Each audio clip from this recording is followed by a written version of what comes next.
அனைவருக்கும் காலை வணக்கம். இன்றைக்கி நம்ம கடம்பா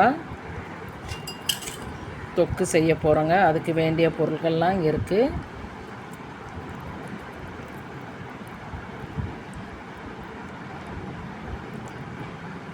அப்படியே வாங்க செய்முறை.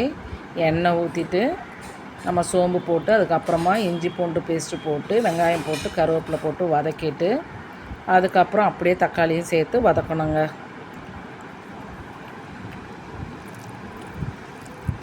நல்லா தக்காளி வெங்காயம் எல்லாமே ஒன்று சேர்ந்த மாதிரி பதம் வந்த உடனேயே நம்ம க்ளீன் பண்ணி வச்சுருக்க கடம்பா துண்டுகளை அதில் போடணும்.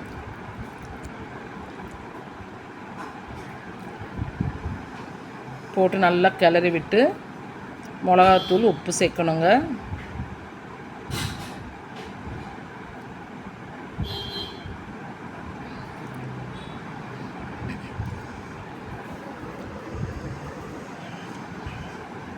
காரத்துக்கு ஏற்ப மிளகாத்தூள் போட்டுக்குங்க.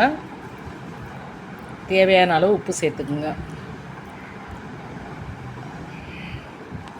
நமக்கு செமி கிரேவியாக வேணும்னா அதுக்கேற்ற மாதிரி தண்ணி ஊற்றிக்கலாம். இல்லை குழம்பு பதத்தில் வேணும்னா அதுக்கேற்ற மாதிரி தண்ணி ஊற்றி நல்லா வேக வைக்கணுங்க.